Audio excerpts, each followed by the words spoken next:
We don't know jack shit about medicine.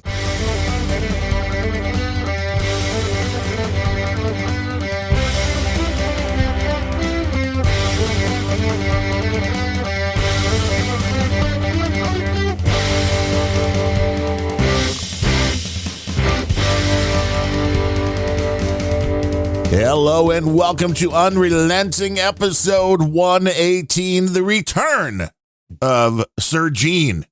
I feel like that music ought to be playing from Empire Strikes Back. Oh, yeah, the Darth Vader's theme. That's the one. Bum, bum, bum, bum, bum, bum, Bum, bum, bum. Will we get like a copy? Williams was such a good composer, man. Well, for that series especially, and I know he did the Raiders of the Lost Ark and all sorts of those huge movies. Yep. The fact that we we can't sing, we can just hum. We remember exactly what he put down and made those movies come to life, which is a good thing. You ever wonder? I mean, I know people have done it, but when you go through and play back some of the more vital scenes in classic movies or television shows, because that was a big deal with things. The first one I think I remember was The Wonder Years, when that came out on DVD, and they're like, yeah, we're not paying for the music. And they changed all, and it was like, whoa, this isn't good. No. We need the good music. Well, I think specifically going back to John Williams, I think there was a huge swath of 80s kids that got reintroduced or maybe just introduced for the first time to how good classical music can be. Yeah.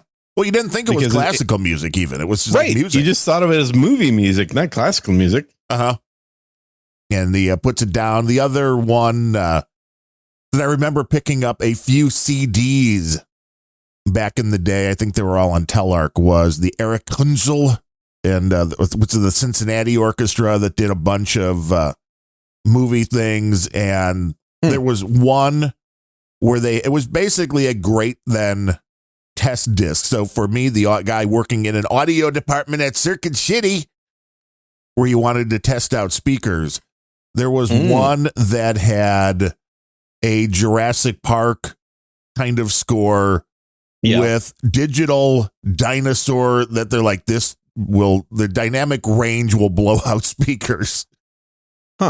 And Telarc, I'm sure, has done this with other people, because I know I've seen the CDs, the 1812 overtures with real cannons that they warn if your speakers aren't quite up to it or your amplifier, the signal could do some damage.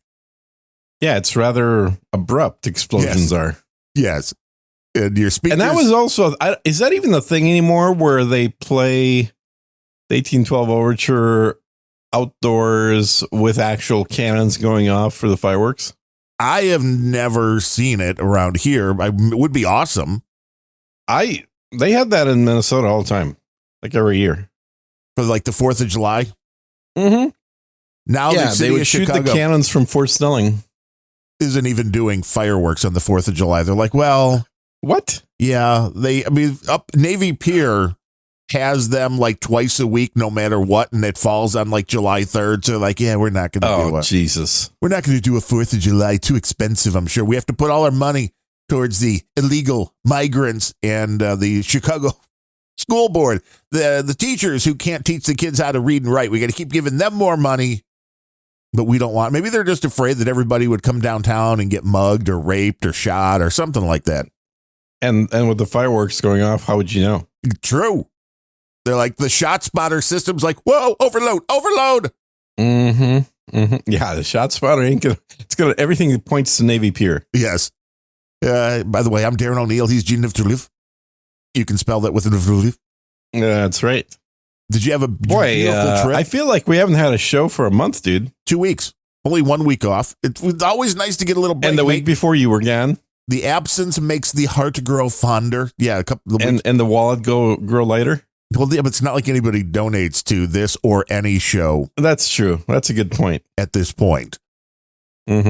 Which is concerning, which I think is being felt all the way up and down the line. I mean, there's been people, and I don't want to name names, but there were people that were longtime donors on multiple shows that just dropped off. Some didn't say anything at all. I get that, because what are you going to say?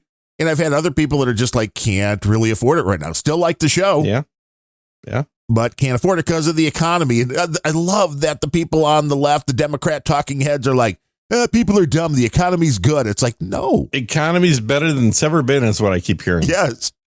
People can't afford food and to put gas in their car and to run the air conditioning in their home. Well, technically speaking, that is correct, because as inflation increases, the amount of dollars spent goes up. True. They buy less than ever, You're but the less. actual number of dollars that's moving through the economy is up.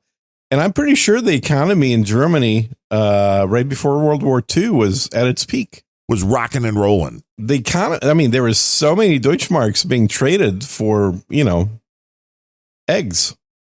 It is nothing that a war can't figure out. Well, it's funny you say that, because I was explaining this to on my travels that the war in the United States at this point is an inevitability if you use statistics as a predictor. So ignore everything else. Ignore the current status of the world. Just look at economics and what has happened over the last 2,000 years to countries that were in this shape. They all go, what would fix all of our problems? Ramping up the war machine. Exactly. Put people to work. They make things. We use them. We kill people. We bomb people. And then we build more. That's literally what I was arguing for. I mean, not that I'm arguing for it. Yes, I was arguing that that's the inevitability of it, and there's nothing you can do about it. Trump isn't going to change it. It's a part of the system. It's part of human nature is what it is that when you get cornered, you tend to lash out. This is what happens. Right. We have to do something, because otherwise we go down the toilet bowl. If we do nothing, it keeps getting worse. So therefore we have to do something. Hey, China, that thing with Taiwan you've been talking about? Let's get ready to rumble. Let's get that thing going. Yeah. The difference is China's been playing the long game for a while, because there's still, unlike the United States, they're actually interacting with an awful lot of countries right now and building a lot of projects and still expanding and growing.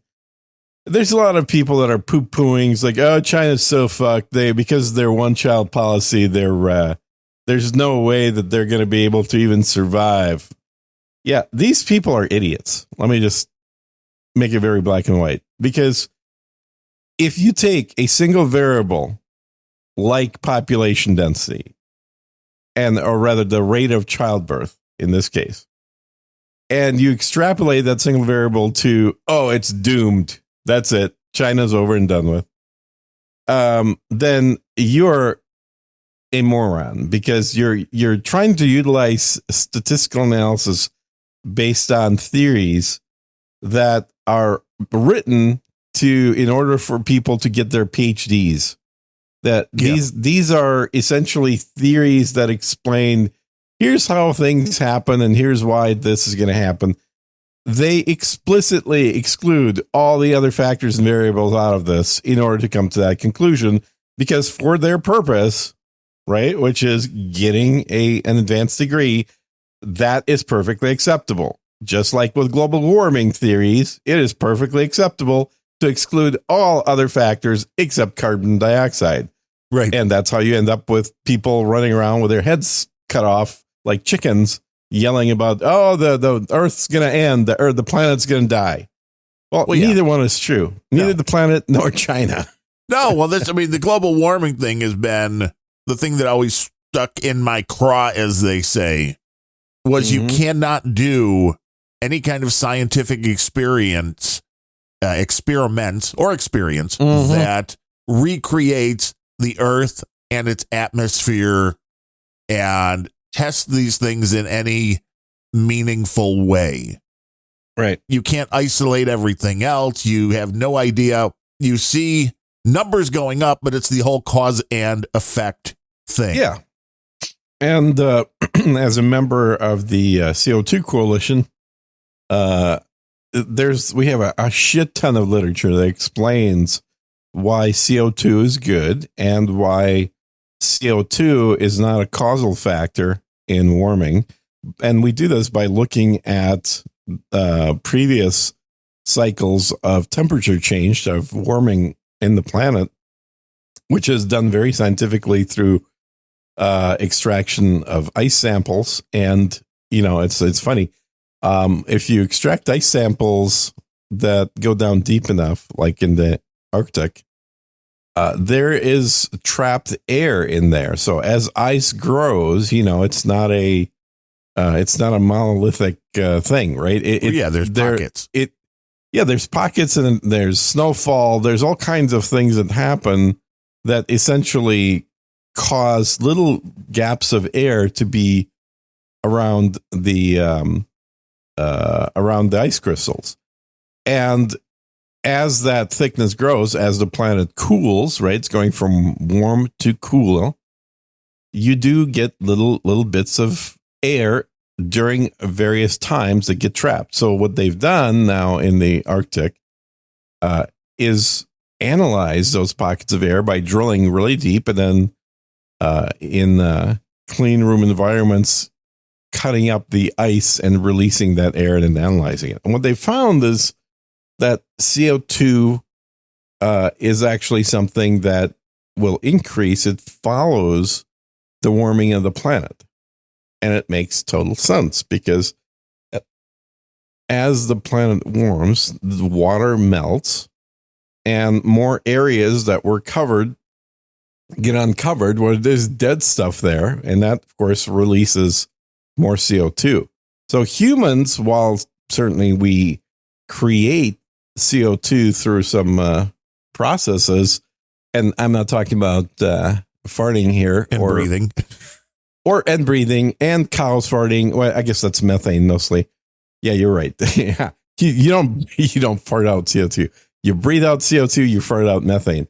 But the point being, there are a tremendous amount of studies which aren't talked about in the news that show the benefits of an even higher CO2 level. And of course, I've been keeping my CO2 level inside my house now, solidly almost double of what the fearmongers on the left would tell you is the percentage that we're all going to die from for about 11 years now. And you haven't died yet. I mean, I may have, I'm not sure. But if I have, the CO2 is miraculous enough to bring me back. Ooh, and plants need CO2 and we want more plants. That was always a thing. Remember? Mm-hmm. It was in our lifetimes. The biggest problem with the environment was we don't have enough. We are killing all the trees. We are killing all the plants and we are not replacing them. We're killing them by building cities. We are not offsetting this by building plants. And it was always like, we're going to run out of air. Right. And the thing we had to do was plant more trees. And I was all for that because it made a certain amount of sense. But somehow we've forgotten that CO2 is what plants need to survive and thrive.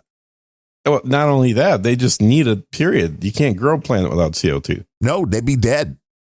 The thing that most people don't realize, never got taught, is that plants don't pull out carbon, which is their biggest building block. I mean, plants are mostly made out of carbon.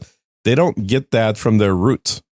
They get water from their roots and some nutrients, but not carbon. Carbon, they pull out of the air. So if your air has no carbon, you have no plants.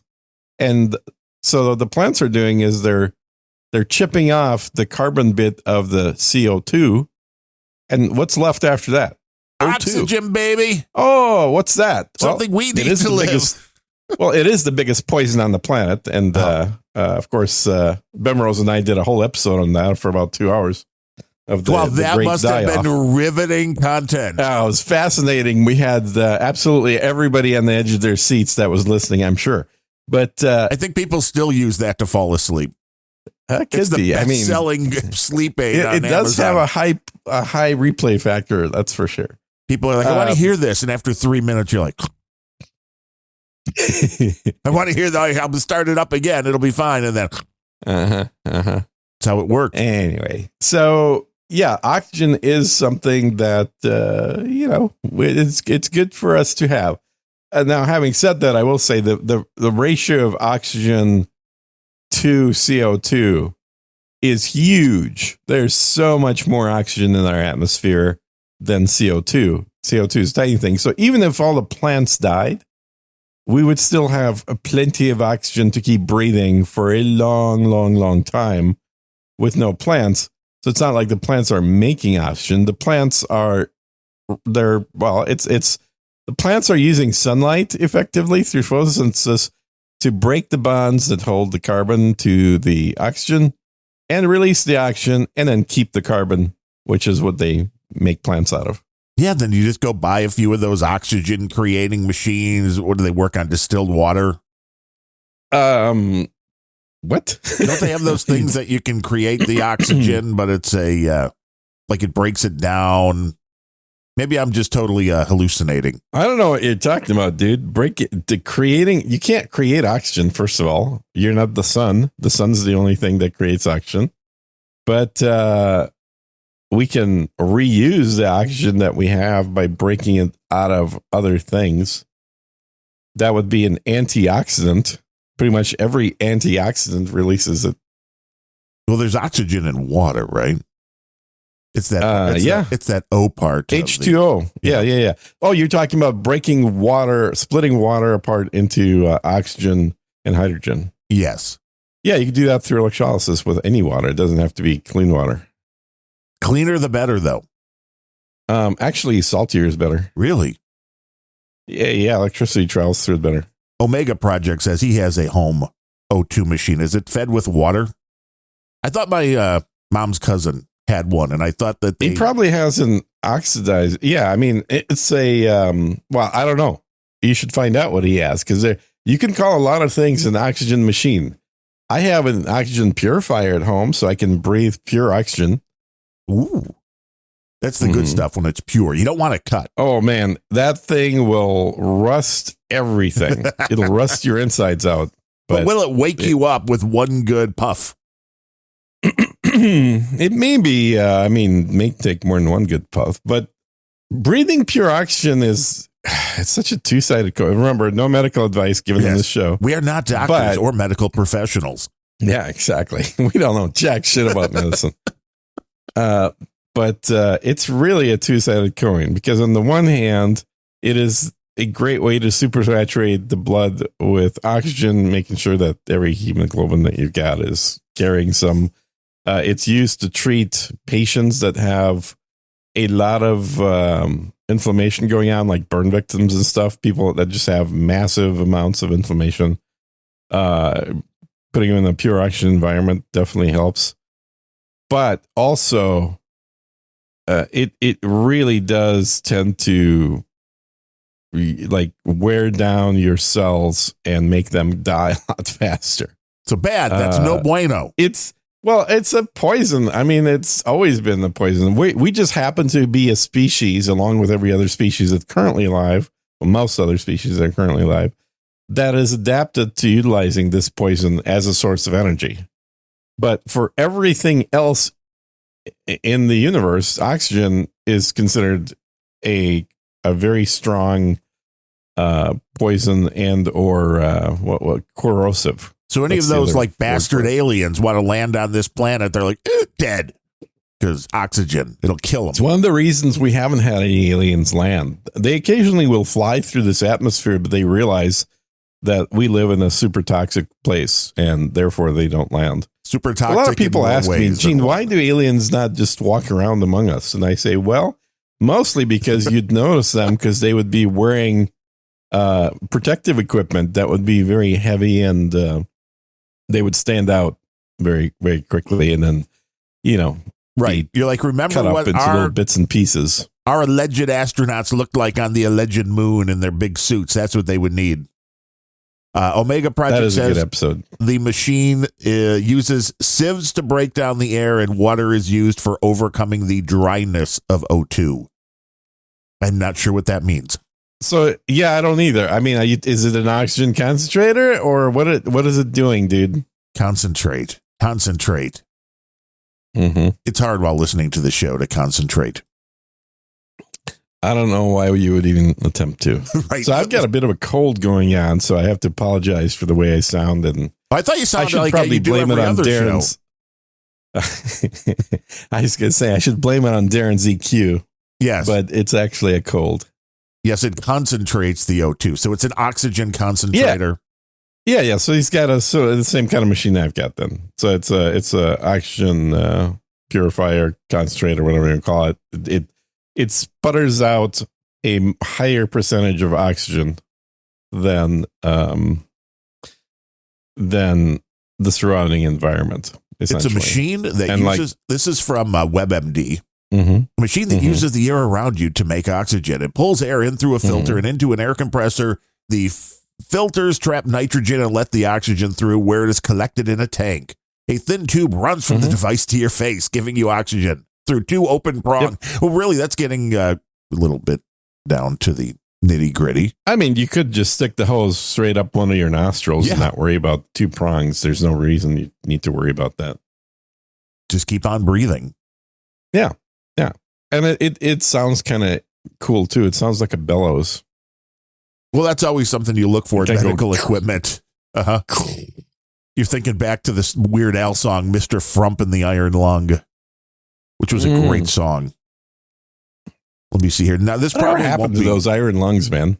They came up with better technology, I guess. Didn't we have a bunch of people using those? Let me get down to my liquid death.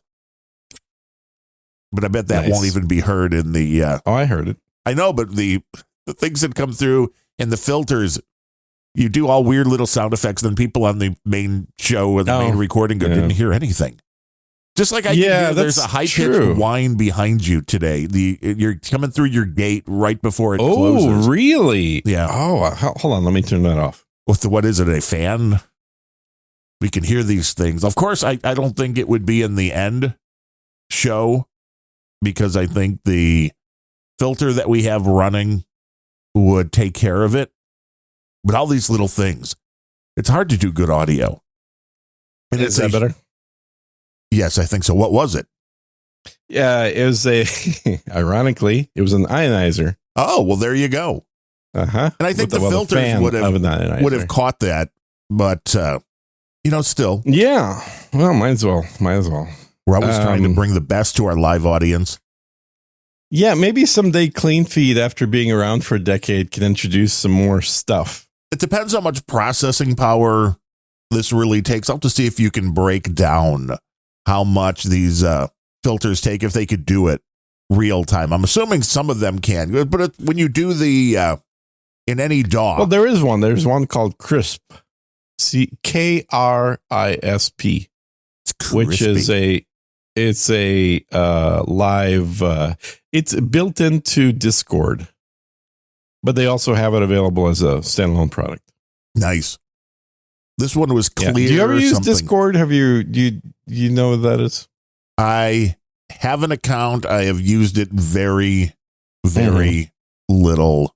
Bemrose and I tried it for a show, I think, Grumpy Old Ben's way back when. And I think it has gotten way better if you have a paid We should account. try it, man, because there's more and more people recording YouTube videos with guests using it. Well, one, I think it's because it's free. It has video too. Well, and it has video. And it's quasi free. I mean, true, it's if you want free, the better bit rates and right, which I've got.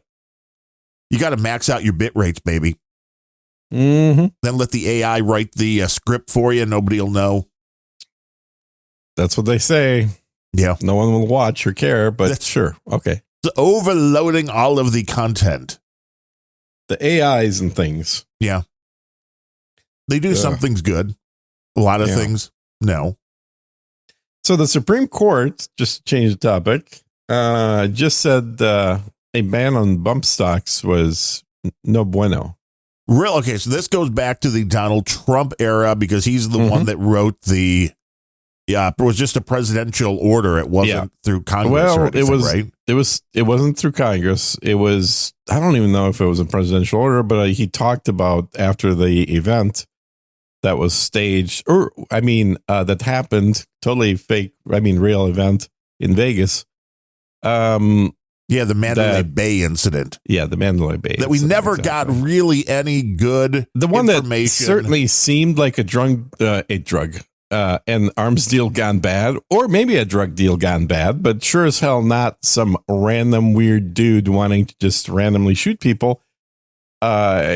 That event, right? Well, the story was that happened. Wasn't there like a Saudi prince or something that just happened to be there at the same time? Like, yeah, I mean, totally random event. Yes, totally. Point is that the craziness of the human ended up shifting blame, they shifted the blame from the craziness of the human to the bump stock, a plastic device. Essentially, here's what a bump stock for anyone that doesn't know already. A bump stock is a stock, which is the back part of a rifle. You're going to be like the 5-year-old doing a book report that you didn't read. It's like the bump stock is a bump. It's a stock. It's a stock that bumps. Now I'm trying to explain it, dude. Be quiet.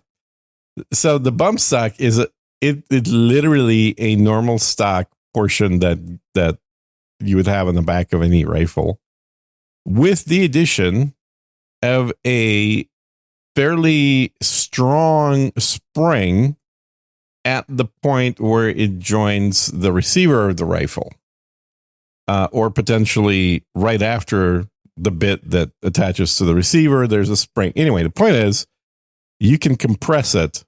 And so if you have a rifle that has a bump stock, you can actually put the rifle with the stock on the ground, hold it by the barrel, and then press down a little bit with your weight, and it will flex down maybe half an inch, maybe an inch or so as you apply more pressure. The original bump stocks were not sold as bump stocks. They were sold as rifle stocks that reduced felt recoil. Wholly legitimate, makes total sense. It was something that was very useful on shotguns, frankly. If you ever take a class in shotgun, in shotguns, in etiquette, in use of shotguns, not in looking at shotguns, but actually using them. In those classes, and I used to be a part of a school that did a lot of those classes. No longer exists though. You will shoot somewhere around 500 rounds per day, and your shoulder is black and blue. I mean, it is purple. It is all the colors.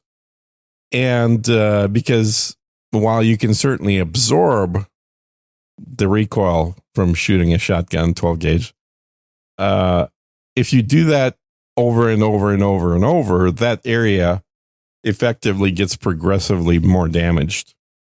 And that would be, your shoulder. Well, yeah, everybody, that's one of the biggest problems with firearms overall that they try to control is the recoil. Yeah.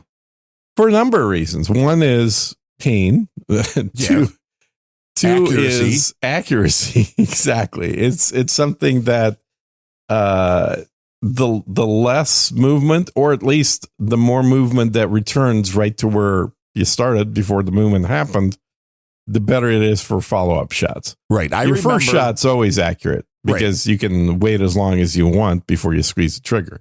I remember the first time I went to the gun range was in my 20s, went out, and my buddy's like, here, try this first. And it was a 22, shot off a bunch, and it was like, wow, this is fun. Oh, yeah. Yeah, exactly. And then he handed me a Dirty Harry, Colt 45. As a buddy would do.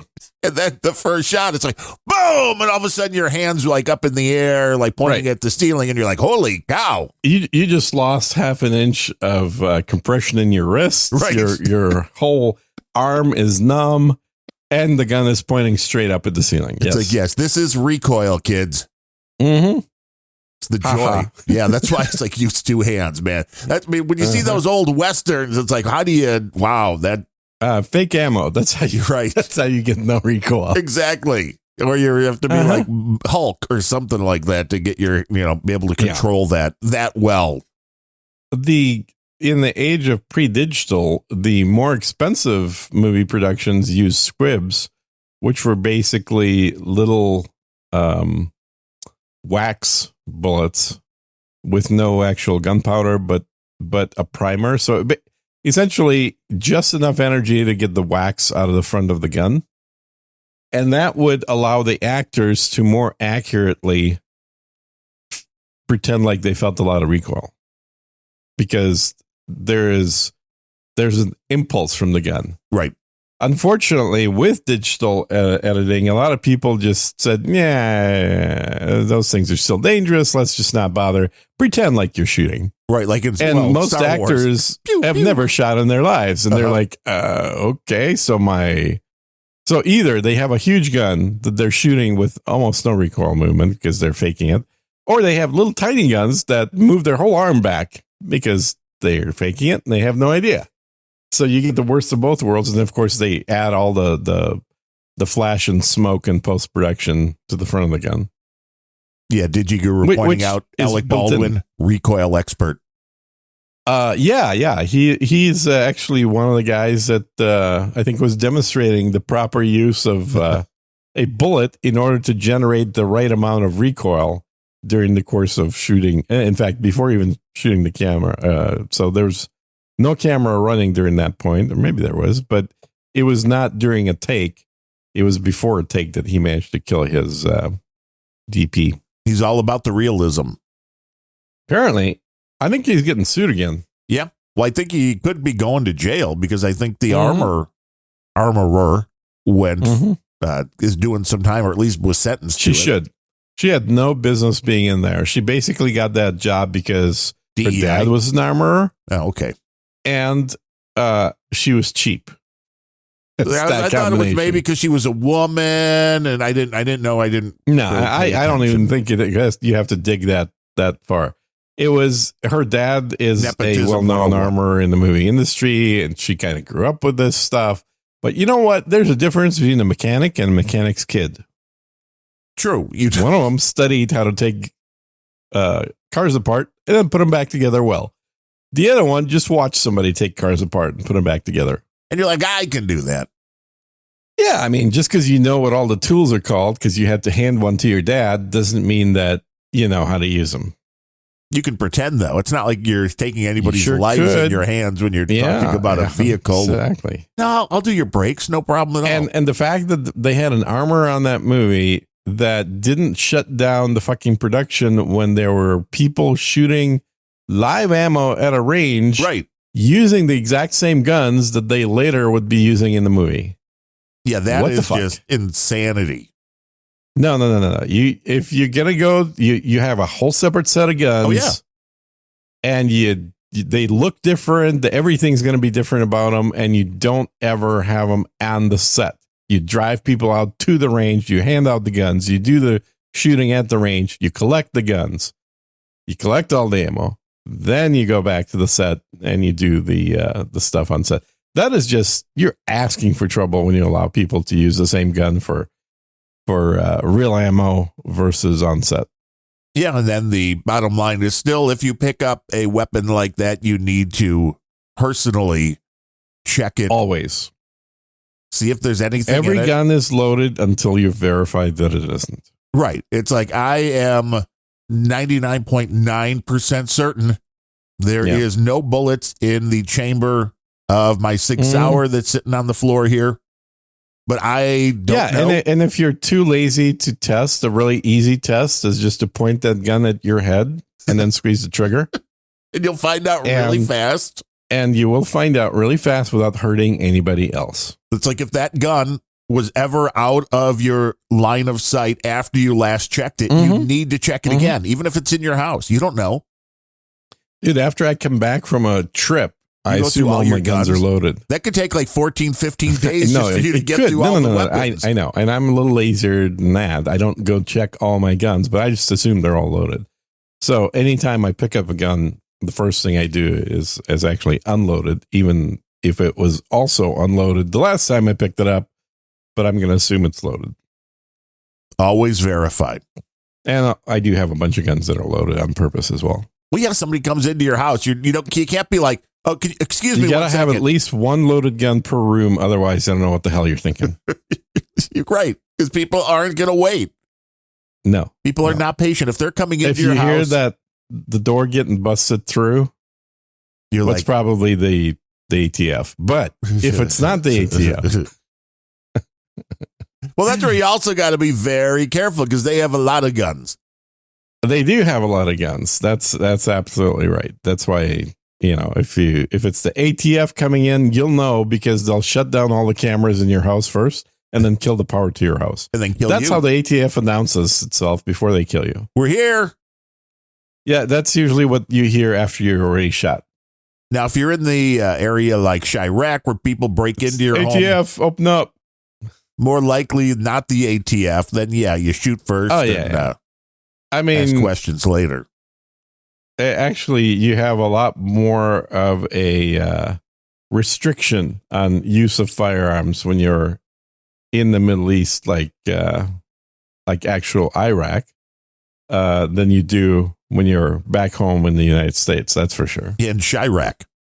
In Chirac, exactly. Chirac or other places in the U.S. Well, I mean, right now it's cicada time, so I understand why people are shooting each other because they're just. Oh, I can't hear any of those in your background. What's up with that? I mean, they're not wild right now. I mean, I can't really hear them in the house. Oh, they're not that bad here because we're not surrounded now. I think they're kind of cute little critters.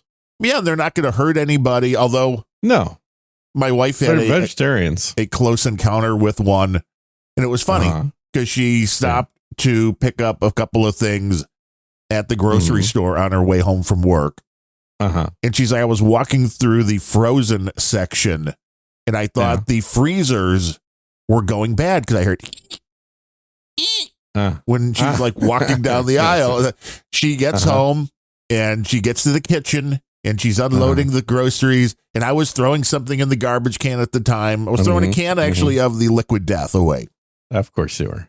And a very loud and I was like, holy crap, what the hell was that? I mean, you know how if you're ever right next to a fire alarm going off, that's about the loudness. Of your wife screaming? No, this wasn't her screaming, but it was shortly after because it turned out there was a cicada between her sweatshirt and the shirt she was wearing. Oh. Yeah. And so she felt that buzz. Yeah, and she's like, well, you weren't doing anything. I'm like, one, I don't see real well, but I certainly didn't see anything on you. I don't know how you take care of something like that between layers of clothing. What's the proper way of dealing with that? All right. There's not a whole lot you can do. So, I mean, just go ahead. Pulling the sweatshirt off and opening the door and throwing it out the door. Well, I'm sure the bug appreciates it. Yeah, I mean, it was gone. So, I mean, the bug was not killed in the process. Right. But it's like, I was like, that was kind of funny that it was on her person for probably a good 20 minutes or so. Didn't realize it. Well, I mean, that happens with grasshoppers and other crap like that, too, when you live out in the country. Yeah, and I heard they were a lot worse. My parents' house, where I grew up, originally had massive trees right behind it. Oh, they like those, yeah. And when that was like heaven for them. But since then, they tore all that down. And, of course, more construction, had to build more townhomes and stuff. So it's a lot quieter there as well. But, yeah, if you're by any kind of largely wooded area, it's insanely loud. It is, and it just sounds like a loud ringing, kind of a shimmering sound. But there's a high-speed video I watched recently of a cicada making its noise. It's a fascinating mechanism that they have. It's basically, how do I describe this? It's like a. I can't even think of the item, but there are certain items that are made so that they're folded, kind of like origami, and then when you pull them apart, they kind of snap into place and hold their shape. You know what I'm talking about? Oh, basically, yes. Yeah. So the like those little noise, things, and then the little polygonal type things where you pull them and they open up real big and then they condense down, that kind of a thing. Yeah, but they have two states at which they naturally just kind of hold their shape. One is fully folded and the other one is fully open. And then you have to apply some pressure to get it to fold back again, right? Yes. That's a similarity with the way these things noise-making apparatus works. It's like if you can imagine a membrane that has a bunch of solid little fingers going through it, little bits, little solid, I don't know what to even describe them as other than fingers. And then as those little fingers snap close to each other, it makes a noise. And then as it uses its muscles to pull those fingers back apart, it makes a noise. So it's like a click, click, click, click, and then a click, click, click, click. But that's sped up from what I just did probably 1,000 times in real life. Yes, to a very high-pitched screech. It's not that high pitch. It's probably like 3,000 hertz. I think it might be a little. When these things started, there were people that were calling the local police and villages around here, asking why the tornado siren thing was on. Mm-hmm. It's like that's just crazy. Well, then this is because it makes that little pop, pop, pop, and then kind of sound. There's two frequencies that it produces at the same time, which a lot of people are like, "Oh, I can't quite describe that sound. It's not quite a buzzing, but it's weird." Yeah, it's definitely not. It does have two frequencies. Yeah, it's more of a screech. Yeah, which like crickets are very different sounding because all they're doing is scratching their back legs against each other, and the little barbs on them, and that makes a kind of a fast clicky noise. But these things have actual like noise generating organs. Yeah, they're made to be heads. Loud. They only come out every 13 to 17 years, and they want to get busy. Yep, exactly. And hey, babe, check out how loud I am. Yes, this is how they're getting their rocks off. They got to be loud. Yeah, it's pretty much what women look for. Now we're going through the phase of where they're all starting to die off. My mom, who's in her 80s, not amused. She has an in-ground swimming pool. Was waiting for the summer. And now, boy, lots of dead cicadas in the pool. Oh, that would suck. Yeah. Because they're all going to die and they're all going somewhere. You grew up with a swimming pool? Yeah. And you never swam? I mean, I have, but I'm not really a big fan. Oh. Did you have to clean the pool when you were a kid? Yeah. Yeah. That figures. Always had the little pool automatic cleaner. They've gotten way more advanced. I will say that. Oh, yeah. Now. Yeah. Used to be just a thing you drop in the pool and then you plug into the water sucker. Yes. It shot water through it, and then it would kind of roll around with these hoses that randomly went around. Random being the key word. And now they have the random hoses still, I think, but there's also like a vacuum thing attached to it, and does all sorts of cool stuff compared to that. It was horrible having to take the little skimmer thing and go through. Oh, yeah. Empty out the skimmer of all the dead insects and frogs and shit that are in there. Insects, frogs, I'm saying because I used to do the exact same thing. Cicadas. I mean, that was, I don't remember ever doing it through the cicada times, but yeah, not fun. Well, you wouldn't because your whole childhood was between the cicada outings. Yeah, that did come right at the right period of time, I guess. Yeah. It's just right after you stopped cleaning the pool, the cicadas came out. They came out in force. Your mom's like, God damn it. Where's he when I need him to clean the pool? I'm like, just fill it up with concrete. It'll be much better because the summers aren't long enough. A lot of people do say that. And you always wonder if houses that have pools, the next owner is going to keep them around. There is quite a bit of hassle that you have to do with the pool now here in Texas. I'd say, well, I shouldn't say in Texas. In Dallas, probably over half the houses had swimming pools. In Austin, it's probably like a quarter. Interesting. And they're all they're much smaller in Texas than they were in Minnesota. Well, yeah, and like it's the swimming pools in Florida, they're almost a necessity for these houses. Right. I mean, but in Florida, you really can't go and swim in any local lakes or you're going to get eaten by a gator. I think that's the least of your concern. Besides all the bacteria and you're like, that's fine. I mean, you're lucky if a gator gets you. Otherwise, you're going to die the slow flesh eating bacteria death. Mm-hmm. Wouldn't doubt that. But yeah, I mean, remember, I even worked at a swimming pool company when I was 16 to fill those chlorine jugs. Mm-hmm. That's got to be very good for you. I know the lung scarring has to be. I haven't figured out. I mean, I've never had a problem, but when I get lung probably cancer, burn your eyeballs off. And that's possible as well. Mm-hmm. But we'll get lung cancer anytime now. Be like, never smoked, but it was that chlorine that one summer. Yeah. So it was fine though, because it was outside. That's plenty of ventilation. Yeah. Yeah, they've gotten a lot better with that stuff too now. It's like, oh, here's a little 1 gallon thing. That's the same as the 5 gallon used to be. Well, and it's like, that stuff binds with oxygen. We started talking about oxygen like crazy. It's the beauty of the chemical reaction. Yeah.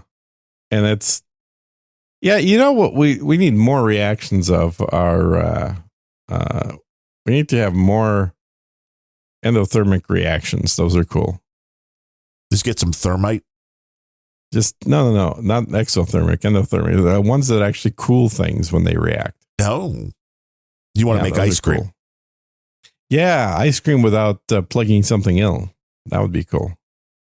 So it always sounds like a good idea. I have a really nice ice cream maker that I haven't used for years. Now, is it one of the older ones where you have to put like salt and ice in the outer thing? No, this is one of the really nice ones that you just plug in and it makes it has its own refrigerator. Ooh. So you just have to pour in milk and your flavor ingredients and come back like a half hour later.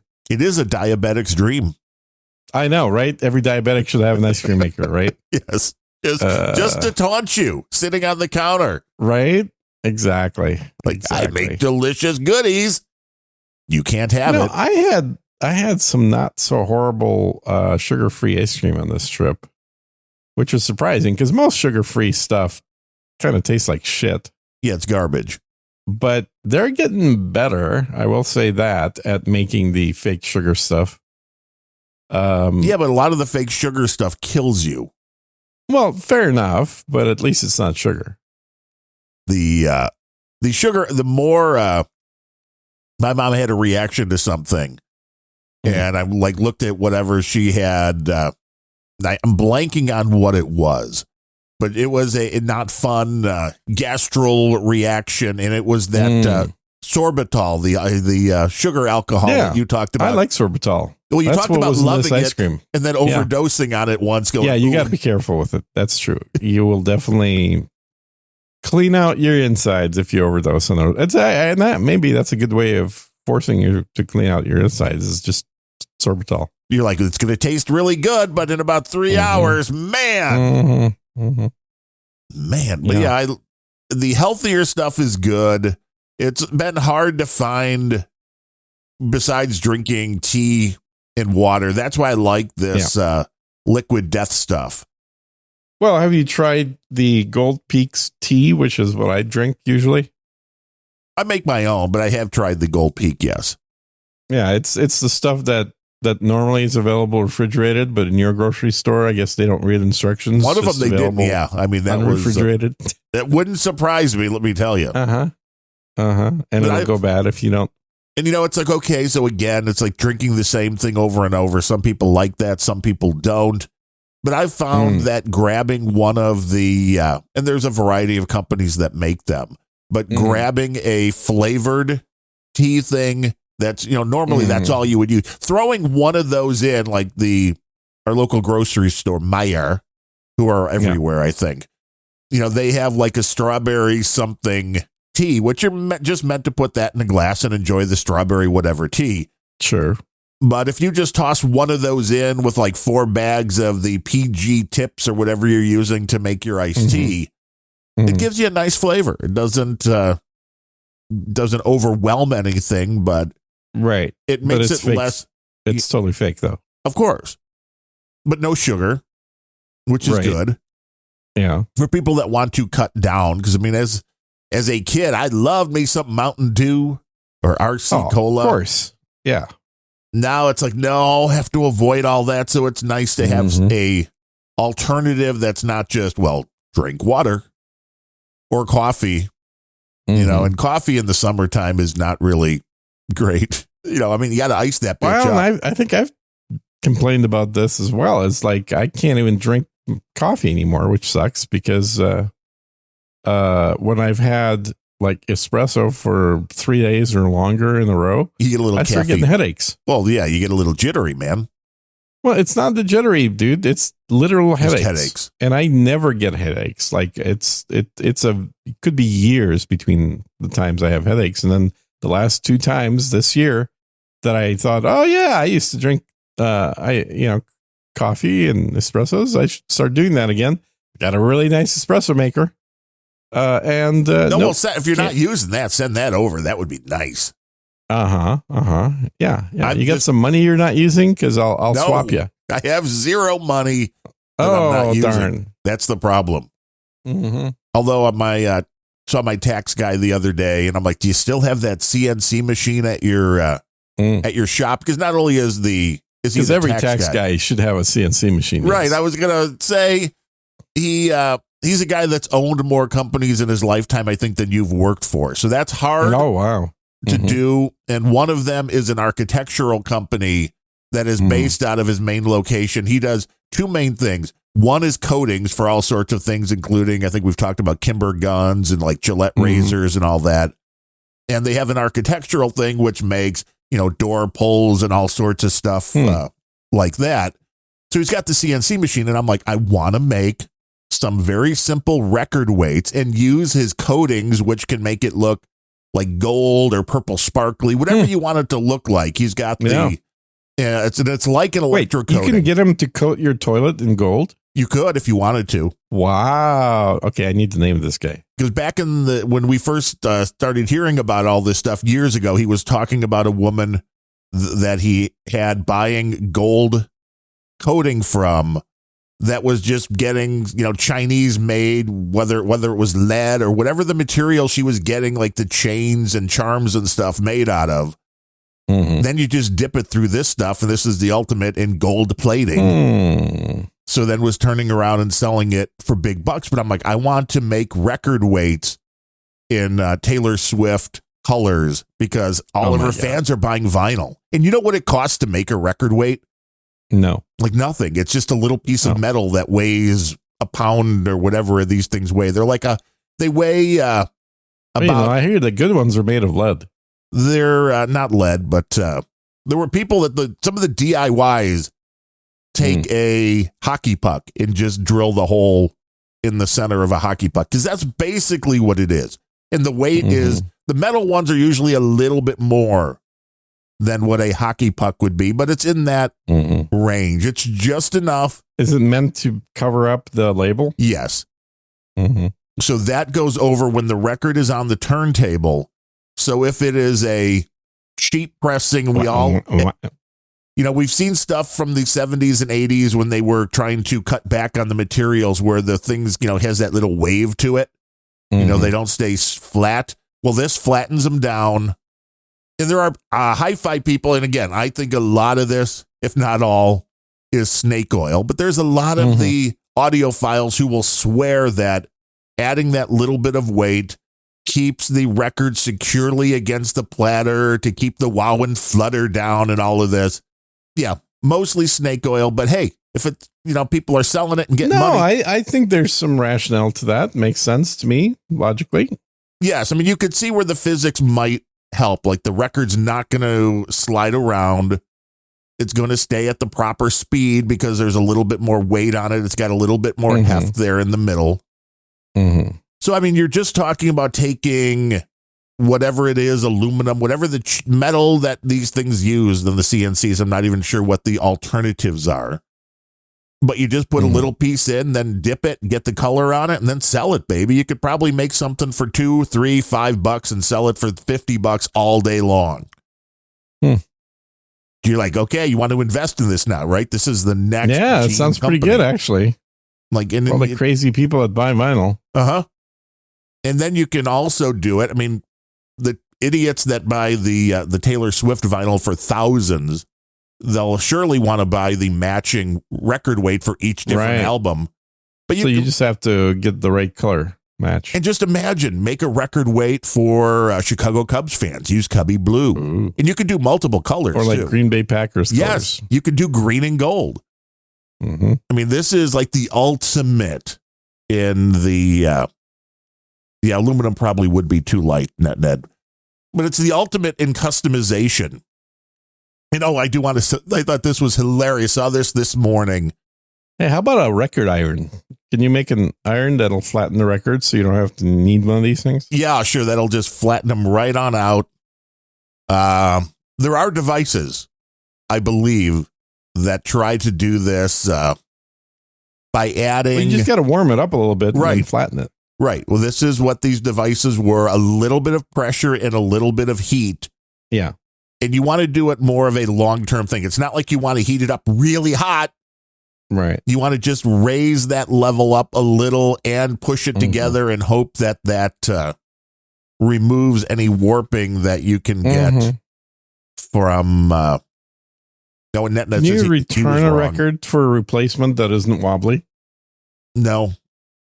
That's bullshit. Yeah. I mean, if you buy it from Amazon or a local record shop and you take it home and it's warped right out of the box, well, then I'm sure you can come back and be like, hey, this was messed up. But otherwise, yeah, you should do that. Yeah. It all depends on how quickly you inspect the record.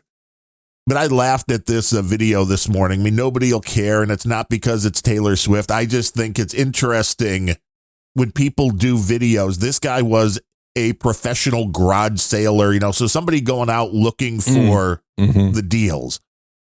And he was in Cincinnati. It was like Cincinnati, the name on YouTube. I'm like, people do this? This is like what a channel is. They just go to garage sales, right? And film them? Yeah. And then put them up on YouTube and people watch, which you watch a lot of YouTube videos. Is that something you would watch? But somebody going to random garage sales? I thought it was interesting.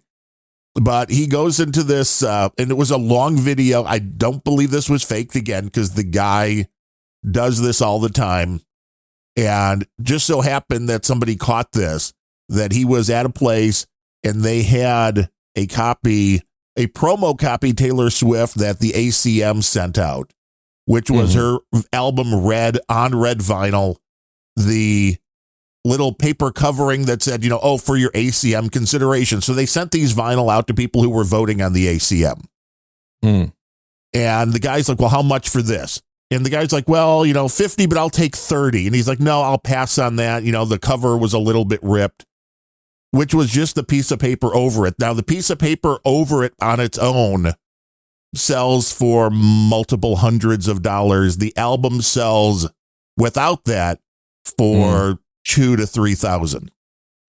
And the guy passed it up for $30, which I just think was hilarious, that you're somebody doing a video like, hey, and I'm you're so making smart. Mistakes like that. Right. I'm so smart. I'm going out and I'm flipping and I'm showing you what. It's like, well, again, we have cameras. We have cell phones. I have fucking ChatGPT on my cell phone now that take a picture of it and say, what is this? And it will tell you. It blew my mind, because I saw somebody had an AI product to do. We've talked about the sports card grading scam. You send it into Beckett or PSA. And somebody had an app that said they would, the app would guesstimate on your phone using AI what the grade would be on the card before you sent it in. Well, I'm like, ChatGPT 4.0 has camera access now. So I went and I grabbed a Justin Verlander card that I had sitting here that my dad wanted to be sent in to be graded. And I put it on the desk. I took a picture of it and said, oh, how would you, estimate your, PSA Beckett grading? And it's like, oh, this Justin Verlander, it gave me the card, it gave me the year, it gave me what it thought it would. He's like, the centering isn't perfect. That's probably an 8 out of 10. Corners, it gave the whole thing and then showed me what the current pricing was for those grades on the cards. And I'm like, this is freaking fantastic. So if you're a garage sale guy now and you pick up an item and you're like, wow, this might see what it's worth. That's funny. This might be worth something. Well, the AI might be able to tell you what it is without you doing anything but snapping a picture of it, which is pretty cool. See, Brooklyn's like, oh no, Darren knows, sucked into the AI matrix. Well, it works for some things. Oh yeah. Yeah. No, Darren's always been pro AI. Yeah. I he love want the to get AI. killed by the bots. Yeah. I don't want to get killed by the bots.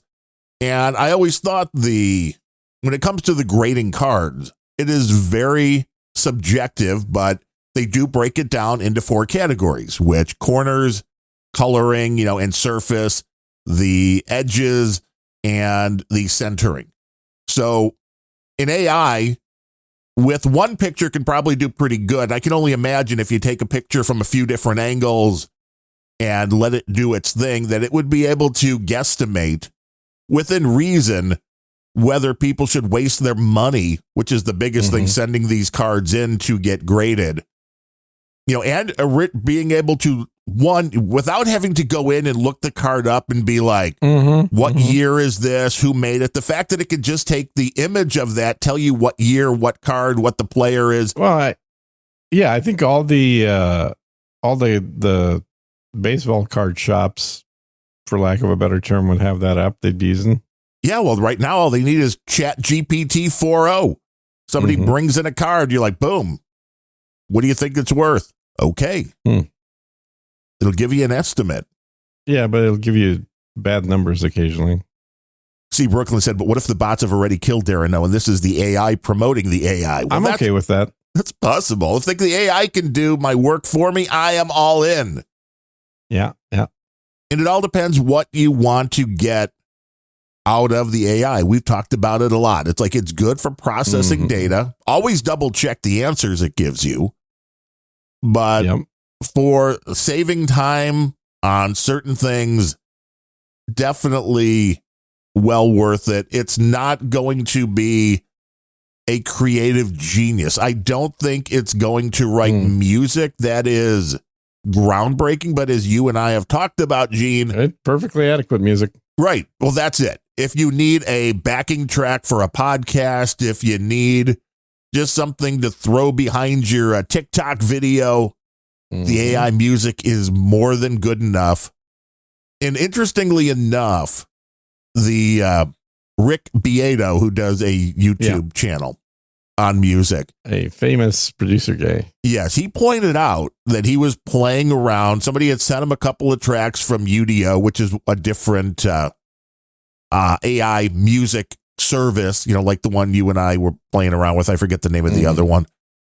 But he said he had a couple people send him things that he thought were pretty good. And he was messing around with them. And he's like, a couple of times when he was listening to this, anytime he would start an AI song, one of his kids would be like, Dad, why are you listening to AI? And he's like, how do you know it's an AI? And the daughter was like, well, there's like that echo to it. And he's like, I don't hear an echo. What are the kids hearing? Oh, interesting. Well, the kids can hear like dogs. Yes.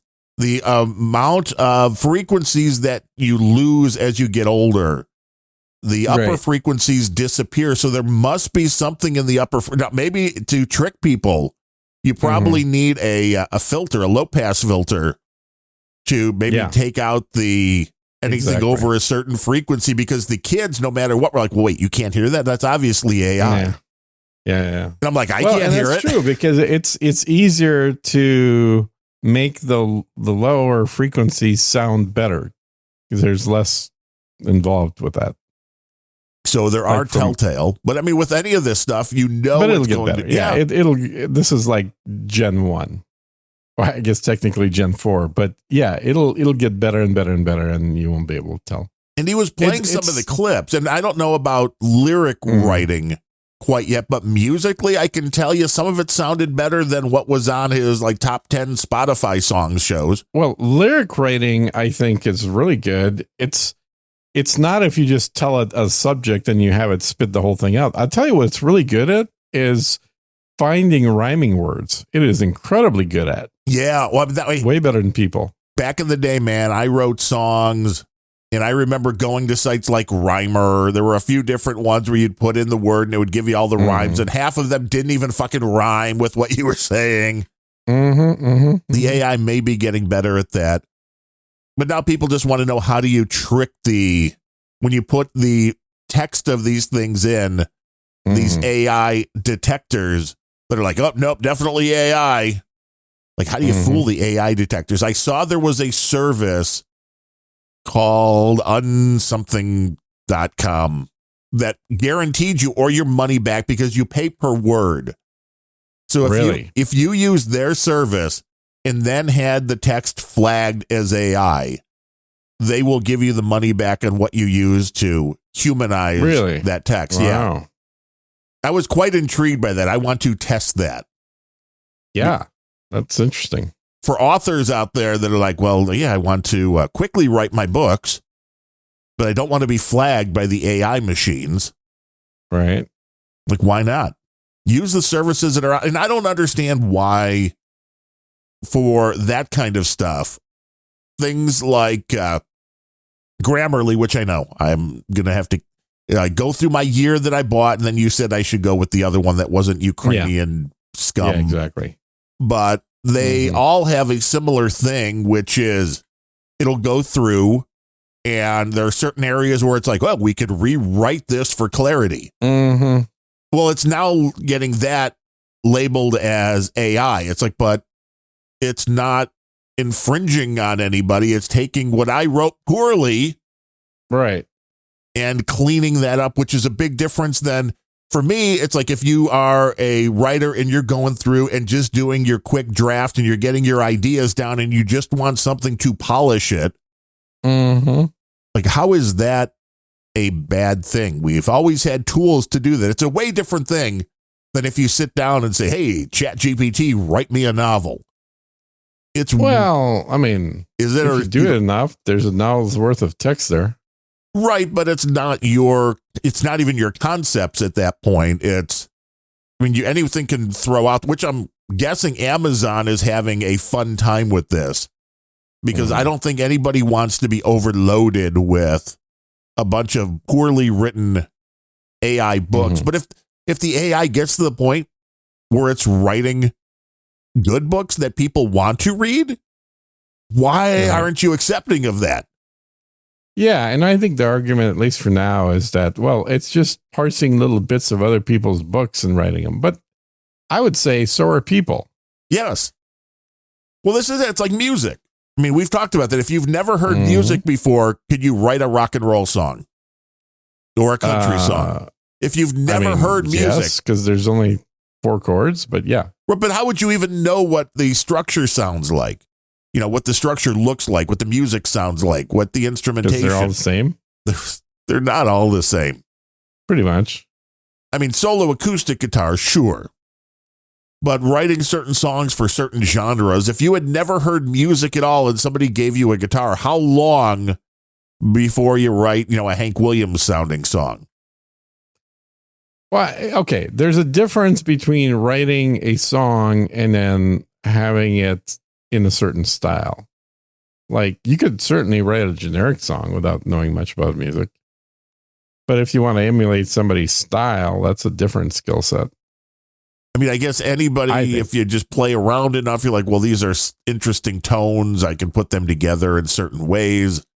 I wonder how long it takes people to figure out chords and things like that. If you have zero musical knowledge and have never heard music, have never heard a guitar played. You can't, you're answering the question by asking it, dude. I know, it's what we do on Unrelenting. Why relent now? Yeah, if you've never heard music, can you write music? Well, no, obviously. But if you've heard some music, it's not that hard. But we've all heard music by default. By the time we're old enough where you might pick up an instrument. By default, I think everybody has heard music. Even in areas where, there's, you go into the deepest jungles in Africa, the tribes sing. There are songs. Yeah. So you're having that experience. Yeah, I don't think it's hard. I don't know if it's hard, but I think it's you're not be able to write something that fits into a particular genre. I mean, it would be the difference of AI with no musical knowledge would spit something out that had tones to it and that maybe could be considered music. But my point just is that without the experience of, and really when you listen and the difference between country and rock, I think you're full of shit on this, dude. I think you would not know if it was written by a human or a computer if it was done specifically to but the computers would all have heard the music. My point is, as a human, if you put somebody in a bubble, they never experienced music at all, I want to know what their process, how different that would be of them, give them you'd have to play some for them to tell them to be able to even talk about what it is, dude. It's a dumb question. Well, it's right, because that just shows that you have to have some experience with it, which makes sense. You have to have some experience with it to know where you would even start, I think. So that just goes along. And again, with this, the big fights with the AI that I will never get are, I don't want my stuff used in the training of this. Yeah. Yeah. But it's like, well, as I think we talked about, you're training for music as a human. Yeah. Growing up, you're hearing music all the time. And so it's like, this is just part of the process. It's like all humans base their musical abilities. Here's what I think it comes down to is you cannot copyright single words. Well, you can't even copyright titles. Oh, or titles. Exactly. So if I want to come out with an album called Born to Run, nothing you can do about it. That's true. And there are, if you look at titles of relatively famous things, there's also a bunch of things that are unrelated with the same title that are available. That's pretty common. But my point is that this idea of I don't want my stuff being used to train it's not that I think most people don't want their stuff used to train. I think most people don't want their stuff being ripped off. Right. And I think that the first generation AI was doing a lot more ripping off than the current generation. It's only going to keep getting better because as the available set of data that's used to train these increases and the algorithms get improved, there's less need to use bigger blocks. So they can literally eventually get to the same thing that people use, which is mostly just words. And it's also ironic, I think, too, because one of my kind of pet peeves is there's a lot of people that, and by a lot, I mean like of the people who are relatively intelligent and are public, they tend to like to use quotes. And you can say, well, the quotes are because somebody said it better than they could think of it, and therefore they're just quoting. I think there's a different reason. I think most people that say blah, blah, blah once said, or famously said blah, blah, blah, blah, they do this mostly to impress other people with all the books they read. They don't do it because they can't think of a better way to say the same thing. And so they see constantly quoting somebody famous and what they said as somehow being impressive. I think it's the exact opposite. I think it basically says that you have a good memory, but a crappy brain that can't come up with an original thought. Right. You can memorize, but you can't think.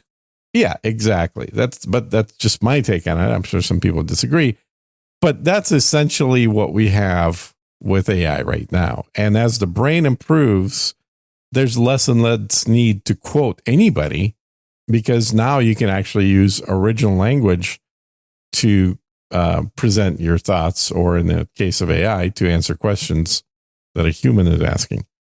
So using material to train it, I mean, I guess it's nice that if there was a permission that was like asked. My understanding is this is one big thing that's pissing off a lot of photographers right now. Is that Adobe effectively now has included in their licensing agreement that, oh, and by the way, we have full access to all your libraries of photos and videos and everything else you do that we will not steal, but we will use to train our AIs with. Yeah. And people are like, no permission given. Well, and there was no way to opt out of that, which was the biggest issue, because it was, that's not true. You can totally opt out by simply uninstalling the product. Yes. Right. But to continue using the software, and it popped up and said you must agree or you can't open it up again. Yep. Exactly. And people were trying to figure out exactly what this meant. Now, I think one of the biggest fears was a breakdown between understanding if they were talking about everything that you work on in their software or things that are stored in their cloud, which they offer the service. You can keep your stuff stored in the cloud. But I think people would be totally weirded out. Like, say you're a bourgeois photographer and you're working with nudes of people that don't want their nudes out there on the internet. Can you use Adobe any longer? Because is this safe? Or is anything you load up in Adobe, does that go to the mothership and be like, we're going to take this and we could use it to train our AI or do whatever else? Yeah. This is the whole concept. Yeah, I think there should be some lawsuits, frankly, because I think while the license is in voluntary agreement, there has never been. Well, if it is, you can argue they've got a monopoly, and we need to break up Adobe into smaller companies so that they can't do this, which I think would be something that would win in court. Adobe has basically bought up every other company that it competed with to the point where there are no competitive products, unless you want to look at like. What's that one that John C. Dvorak uses? Allegedly? The GIMP. The free one. Yeah, good luck on that. Well, it's like Audacity with the audio. It's okay. Exactly. Okay. Can you open an MP3 file with Audacity? Yes, you can. Can you do anything else? Nope. You got to convert it and then reconvert. Okay. I'm being obviously on purpose facetious here, but point is, it's a very apt analogy. GIMP is like Audacity. And I think that right now, by Adobe sticking this in there, I totally understand why they did it, because here's the reality. They've been using all your photos anyway. They've been doing this without a license. Now they've put it into their licensing agreement so that you effectively give them all rights to all your crap. But, people that make a living off the crap they produce don't really want to license it for any purpose to anybody without compensation. Right. And I think that is if Adobe came out and said, you will get free access to Adobe and we will get free access to your images, a lot of people will be like, hell yeah. Right. Or you pay and we let you have all the privacy you want. Exactly. So effectively, they would shoot themselves in the foot, because right now a lot of people pay that would be willing to take the free thing. They want their lunch, their cake, and eat it too. They want to be able to have you pay and be able to use all your crap for free. Yeah, let me ask you this, because I think there is a shift where Adobe Photoshop, their flagship program, was created more or less for photographers to be able to enhance their work. Yep. I think we're at the point now where its main audience, because how many professional photographers are out there? I think they're a dying breed because everybody's got a phone. Yeah.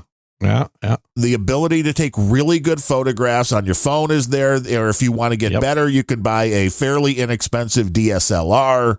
Yeah. And you can do this all on your own. So, dude, I just noticed, sorry to interrupt here, we'll get back to you, but I just noticed on my phone, the ability to separate the subject from the background is fucking built in now. Nice. So if you accidentally click on a person while you're looking at images on an iPhone or any Apple device, probably, it like pops out that with an outline of the person, removing them from the background, and you can then stick them into anything else. That's on the phone from Apple now. Yeah. Wow. Yeah, it's masking it. It is taking that out. Yeah. It is doing all sorts of crazy stuff. But this is now, if Adobe wants to continue making money, then they need to go for an audience that is much wider than professional photographers. And the photographers are mad because, rightfully so, they're saying they're the ones that built Adobe because they were the ones that supported it. But you're a dying breed as well, and Adobe needs to keep making money. Now, I think there maybe is room for alternate programs, but the photographers, the fact that Adobe is now built into the latest Photoshop, if you open up a blank canvas, you can just click generate and type what you want.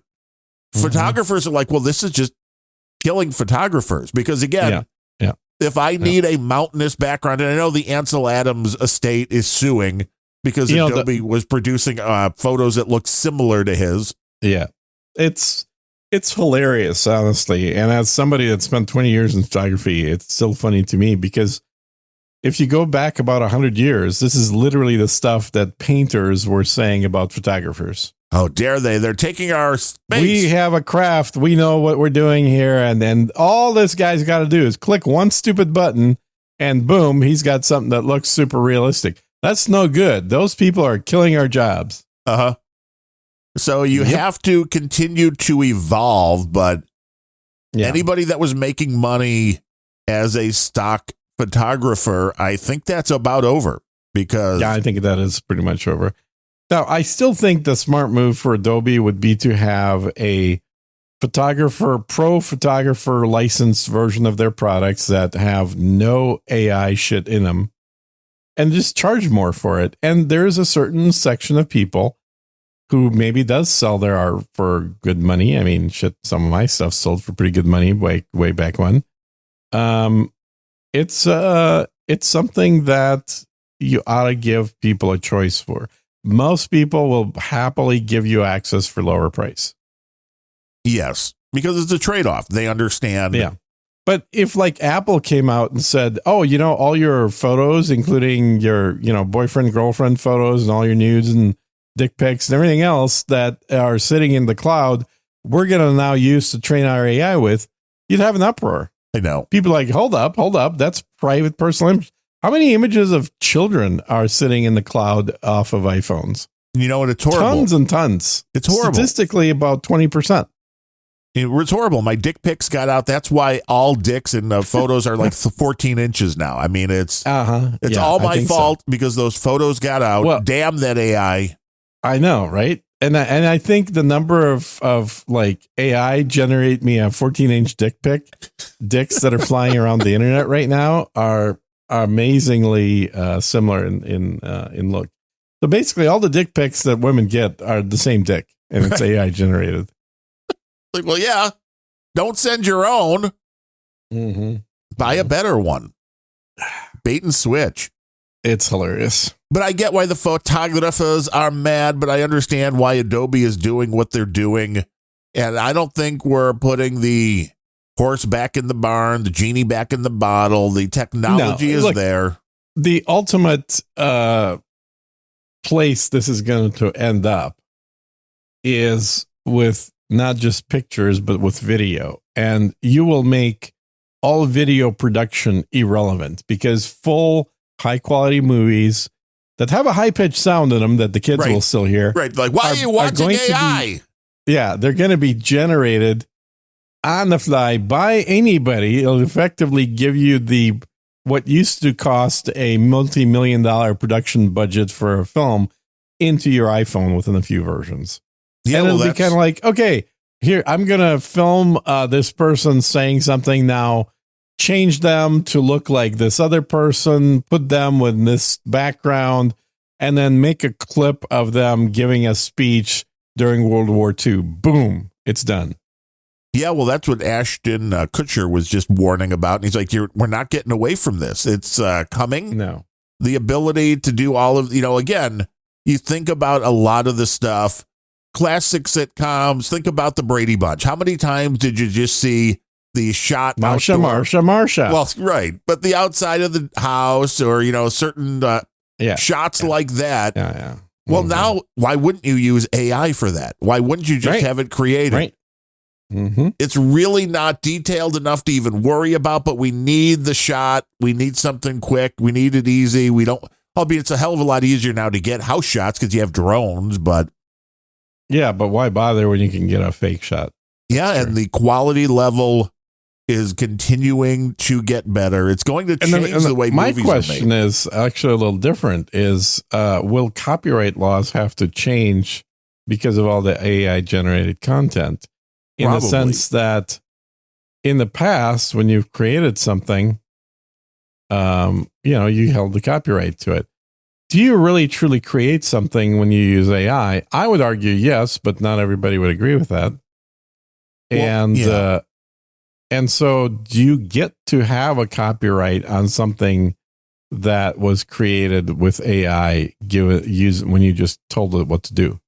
That was one of the other things with Beato. He's like, somebody sent me an AI. He's like, I think I created a hit with AI. It's like, well, you don't then own the hit because right now AI doesn't allow for that kind of a thing. And I get it. Well, what do you mean it doesn't allow for that kind of thing? They can't not allow it. You can install your own AI on your own system and allow anything the hell you want.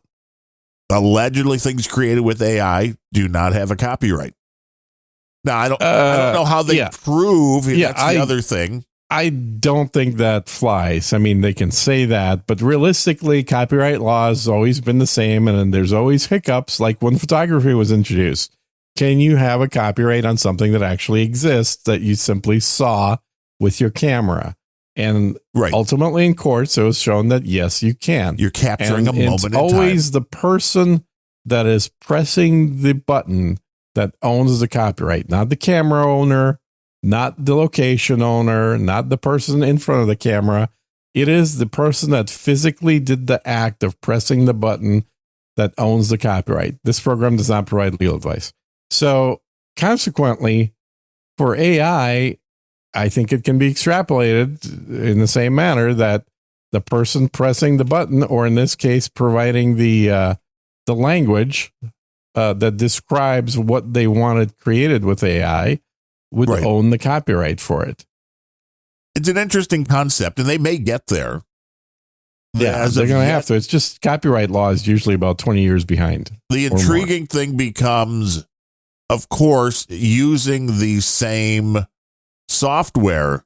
If somebody puts in the same prompt with the same seed, they will get your image exactly. But you said the key word with the same seed, which is based on a random number, so they're not likely to have that happen. Very hard to do. And I think a lot of this with the copyright is irrelevant because, I mean, granted, it's almost impossible to get people to find your little T-shirt shops and stuff, but I created a few images with AI and threw them up on a T-shirt place, and legally you can do it. Or like maybe a podcast cover. Right. But it's like you can do that and you can sell T-shirts or posters of that image, and you don't even have to claim that you have a copyright. Right. If somebody else copies it and does it, it's like knock you off. You can't write, which you can always do anyway. So it's all just a game of, the only reason people would knock you off is if you're selling a lot. So if you're selling a lot, then if you're able to do this with AI, then just keep creating more, because that's where, it takes a while to be knocked off. Mm-hmm. Right, DG Guru? It's all fake nudes and fake news. That's all we're talking about. Pretty much. It's the way the world is right now, though. But wouldn't you prefer a fake nude anyway? Yeah, they're much more... they're better. Well thought out, less imperfections. Uh-huh. The ability, and you sent me another video on this, and I noticed the software keeps getting better that does this live, which is called Roop Unleashed, where you can capture. I mean, one, you're going to need a nice video card, which Gene does. I don't. My video card sucks, so it's still a little bit choppy. And I just bought another one too. Really? Oh, geez. Yeah. What are you doing? The old one, you're selling it on eBay? No. I actually just got a new computer with one. Ooh. Yeah, I got a 4080. Damn. How many, 12 gig of RAM in that thing? Yeah, Video RAM? like that. Mm-hmm. See, so you can do the stable diffusion. You can do the real-time face swap. You turn on your webcam in real time as you're on your Zoom call or doing your podcast. And it'll do all the makeup for me. Yes. Through digital. I don't even need to do my own makeup. Gene just puts on you put the pretty Gene file in, and then he goes on camera and it just swaps the face real time as you move and talk and your eyes move. Pretty slick. It's quite slick, which is the story. I don't know if we talked about it, where the guy thought he was on a work Zoom call with his CEO and COO, and he was the treasury guy. Mm-hmm. And he sent a lot of money to an account because they told him to. Turns out it wasn't the COO and CEO at all. Whoops. Like, wow, you got to be so careful now because this technology is so good. Yep. It is so good that this whole concept of like, well, before you meet that girl you met on Tinder, make sure you do a video call. Nope. No. I love the one. Did you send me the one that was totally like a dude in pigtails when the thing was off? Me. And when the other face was on, it was a voice changer and face changer, so he looks like when the whole thing's on, passable as a female, but it was like just a dude because it's harder to do things outside of the face, so he had to have the pigtails on. But it was like, damn. The quality on this is fantastic, which keeps, again, never believe anything you see, never believe anything you hear. Yeah. You're not going to know most of the time if AI was used in something. I mean, let's look at what became hugely popular when you and I were in our primes, Gene, was rap music and music that was heavily sampled. Yeah. Oh, yeah. How is this any different? Yep. This is just a machine doing the sampling. Yeah. Yeah. And there was a lot of lawsuits involved with sampling, as you recall. Which is why we have songs with like 18 people listed as the author of the song. Yeah. Because, we took these 3 words from here. And sampling, I think, is more egregious than using the images for training. Oh, I agree. Because with sampling, you're using that actual person performing. Yes, and it's recognizable. How many times have you heard a song like, Every Breath You Take, there's a bunch of rap songs that use that bass line. And it's like, it was lifted. Somehow that turned out to be fair use as long as you gave the credit, which I don't know why the same thing then wouldn't be true, although I don't know if an AI has the capability. If you go to one of these music sites and give it your prompt, if they can spit out any list of influences that were used to create that. Oh, really? I don't know. I'm wondering. That would be. Oh, you're asking. Okay. Yeah. I was like, hey, I haven't seen that site. If that exists, that would be quite interesting. The music. Yeah, that would be that would be pretty cool. I think that would be a very useful thing. Because then everybody's happy. If it's your song that was, because all songwriters are more than happy when their stuff is used and they're getting paid. Right. It's the getting paid part.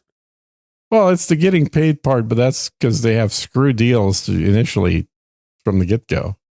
Oh, yeah. You know what I mean? Like you know what I mean, but not everybody would. But yeah, people doing songs for hire in the olden days. I don't know if that's still going on. I'm sure it is. There's nothing wrong with doing that. Frankly, I think that's if you're a no-name, why would your income no longer be feasible by doing songs for hire? I agree if you're writing something for, a movie, for a project. Now, if somebody, Taylor Swift, because she's the biggest artist on the planet, if you're playing at a bar and Taylor Swift hears you play a song and comes up and like, hey, I want to cut that song. I'll give you $1,000. You're like, fuck no. No, you should be like, fuck yes. What do you mean, fuck no? No, because if you said no, just license it the old fashioned way, you'd make millions when she cuts a song. So why would you take deal with her lawyers first? Yeah, well, you'd have to deal with the usual way the record companies work, which is trash overall. I'll give you that.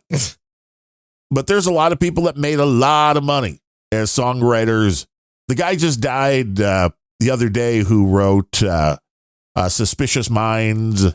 And there was another list of songs from different artists. I think Always on My Mind. There were a bunch of songs, and I'm like, damn, I never knew who wrote those songs, but I knew all of them quite well. Right.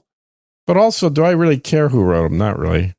You don't, but if you're the guy that wrote them, you'd like to get paid every time they get played or yeah, that's a stupid model. See, that's something that needs to change too. This whole idea of like pay per play is retarded when it comes to things like performance or even writing a song, because there's zero effort involved in any of those things at that point.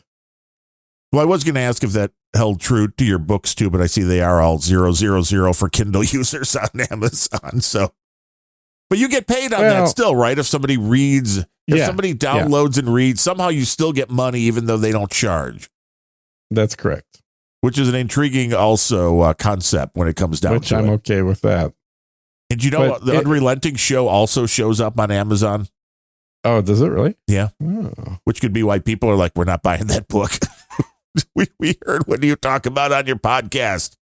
I kind of doubt anyone's listening to the podcast. No, not beyond DigiGuru and Omega Project and Pfeiffer and No Beret. That's literally it. And I don't think those guys have bought my books, so you're totally right. Right. Have you guys, any of you bought any of Gene's books? If not, go. You get them for free. Okay, how much? So is this like something where it makes sense for authors who are on the Kindle Unlimited? If you do have, say, a large YouTube following, if you had 1 million people on a YouTube channel, or if you were being interviewed by somebody who had 1 million YouTube watchers, would you benefit from saying, go download my book, even if you don't want to read it? You would help me out. Yeah, I think if you have enough people, the way that Amazon does it is if you set the price to something less than $2, I believe, or maybe it's $1, but if you set the price to, I think it's less than $2, then you get nothing. However, if you set the price to $2 or more, and then Amazon decides in their infinite wisdom to run a sale on your book by them changing the price to $0, then they still pay you. Interesting business model. Well, because what they're trying to do is sell something else, like Amazon Prime. True. We have this huge catalog of books that you could read for free. Yeah, exactly. And, you could just make it free for everybody, but if you don't, then they can make it free just for their club. You got to be in the club, kids. So that's kind of the join the deal. Whatever happened to the mad Russian prepper club that was coming? I think that was mostly coming in your mind. So it never happened. I get it. I did buy RussianPrepper.com when we talked about it, but that's as far as I got. I just bought the website. Oh, Tom Tomsky's listening too. So I mean, there's a lot of people listening. Tom, yes. Thanks for all the retweets there, Tom. I appreciate it, but also you're kind of doing a little too much of that. It's like almost everything I post is retweeted by you. I would prefer more people repost less stuff than like 3 people repost everything. I mean, I don't even follow your tweets, so I mean, I know how about you start following my tweets? That'd be good. Okay, I'll start. When I see them, I'll give them a little podcast partner. Jesus Christ. I follow you. I follow you too. I just don't pay much attention to I see. The internet as a whole. Tom could be mistaken for a bot because Tom the bot Tom. Exactly. Anything that comes across is a retweet. Again, I don't want to sound like I'm not appreciative. It's just I don't want to be flagged by the algorithm as having bots following me. Yeah, I get it.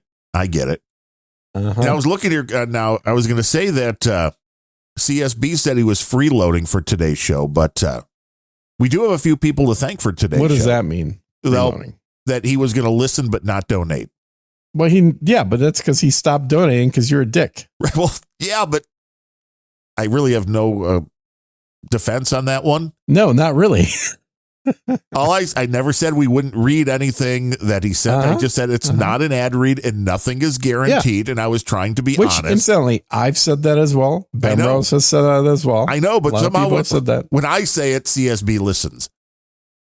But we have a few people to thank for today, including Weenie Wawa, who came in with $10.80. That's a monthly donation. So thank you, Weenie Wawa. Great name.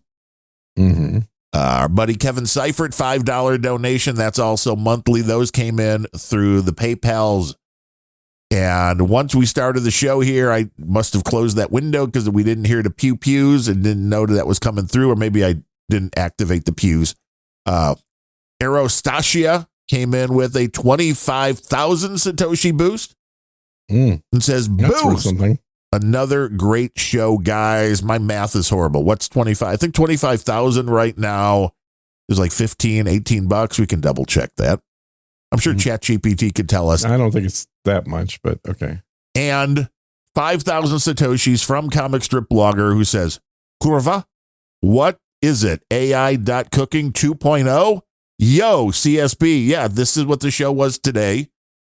AI cooking. Okay, that's funny. The guy that used to run AI cooking is saying, what we have too much AI talk on this show. Yeah, well, we're just taking the bar that CSB raised and we are continuing to run with it. And we are hopefully doing it well. I mean, there's a lot of technically, people. I think he could just take this part of the episode where we talk about AI and put it out as his own show at this point. Probably. I mean, we do release things as the Creative Commons license. So if you wanted to edit what we said, then it would. Wouldn't even have to edit. Just basically exclude the bits that don't talk with AI. Which is or keep them, and then it'll be just like when Gwiff was doing it, where he kept talking about shit that has nothing to do with AI and that no one cares about. But nonetheless, it was still AI cooking. So. And I was right on 25,000 sats, $16.81. Really? Yeah. Wow. Well, you're more up to date on this than I am. I figured it'd be a little less than that. What are they? It has dropped. It has dropped. 65,250 is what I see. It has dropped per Bitcoin thingy. Yeah, it has dropped a bit today. But that's what Bitcoin does. And NetNet just came in with 2222, and he says, I love undonating with Sir Gene and Dick. Well, again, that's a good show, I hear. I have been told, named because my parents liked the name Darren in the show Bewitched. So two actors, they were both named Dick. So I didn't know that. My name was based on Dick. You are a dick. Yeah. Based on the old Dick. Uh-huh. Yeah, they like both of them. They didn't distinguish between the two dicks. I don't think it really mattered. All dicks are kind of the same, aren't they? Well, I mean, I think you might get an argument there from some folks that are some dicks may disagree with you on that. Aficionados might be. Yeah. Some dicks may disagree with that statement. It'll happen. Or some non-dicks that enjoyed the dicks may as well. Huh. 14 inches of dick. It's going to be my bio. So you better mark this one as not a kid-friendly episode. But thank you, Ned, CSB, Aerostasia, and Weenie Wawa, Kevin Seifert. I mean, that's a lot of donations for Unrelenting, the show that... It's a lot of dicks. We have a lot of... If you want to help support the show, unrelenting.show is the place you want to go. Tell a friend. Tell them to come along when we do these shows live on the Mighty No Agenda stream on Friday mornings. It's always a whole lot of fun. It's a great way to roll from work week into the weekend. We put you in the right mindset. That's true. And Derwood's always good about getting you in the right mindset. Yeah, and that also came from Bewitched Derwood. That was also, I mean, Oh, again, I'm sorry. Did I mispronounce your name? the mother-in-law was always calling him the wrong name. It's a very JCD type bit. But it's like, I don't care. As long as the checks keep coming in and they cash, I don't care what name's on them. There you go. It's an important bit, right? But we like talking about the AI because it's always evolving. And it's one thing to talk about like, oh, it's great, it can do this. But I think we get into things that are more of the, how can you really stop people from doing it? How are you going as the right AI gets better and better where people can't tell that it was music created by AI. If it's just a good song, how are you going to prove it? We know it's just a best guess. If you generate text and one of these things says, oh, this was written by an AI. Again, we know it's just a guess because it's text. You can't know for sure. You can look for patterns. Humans can write stuff just as poorly. Yes. If you are a human can you imagine being a college kid right now and you just happen to have the writing style that gets you flagged as AI every time you write something? You're never passing. And then prove that you didn't use AI. Well, this is the other thing. You can't. Nobody can prove you used it. All they can do is say, well, I put it through a filter and the filter said. It's like, well, prove it. Maybe I just write that way. Maybe I learned from AI. Well, and the whole filter thing has a short lifespan here, frankly, because I believe the reason that certain things can be flagged as being written by AI is because of the use of correct grammar. I don't think it's going to be all that long before it'll be a not even a checkbox, but like a slider control. That's like, how correctly do you want your AI grammar to be done by the AI? Right. Or by your English grammar, rather, to be done by the AI. Because there's no reason that it has to use proper grammar. It could use improper grammar. God knows it's been taught plenty of improper grammar, but then it actually corrects it before it presents that version to you. So you could do an AI that specifically is meant for evading AI by having improper grammar, the way a lot of college students presumably would write as well. Yes. The one that I was talking about is undetectable.ai that rated number one best. That's a good podcast, I hear. It is the number one best AI detector, according to Forbes magazine. But they have their service, which is that you can use to humanize the text. And right now you can sign up for $5 a month. You get 10,000 words a month. And then there's a sliding scale you can go up to if you need more than that. But it is guaranteed, money back guarantee. If anything that we produce is flagged as not human, we will refund the cost of humanization, which is a pretty big set of balls right there for. That's pretty good. Yeah. So if you're using AI to do your writing, you can get. Run it through a human filter. Yes. And it's not bad. Once you have a plan, you can buy 20,000 words for $20, which isn't bad for, because what's a novel these days? 80 to 100,000. Yeah. 120,000 is $89 if you want to buy the words as a pack. So you can have a novel written by AI and then pay another $90 to have $100, let's say, to have these guys DAI, is it? Yeah. Then you can throw it and up then, on Amazon. And then send that to an editor. Yeah. Who will tell you have crappy grammar that needs to get fixed, and then we'll go through and tagged as an AI. Have the AI fix it. Yeah, but that's after. Okay, that's AI after you've gone through all the testing, right? So they won't buy a book written by AI, but they will definitely want you to fix, or not you to fix grammar. They will fix the grammar after the fact once they've bought your book.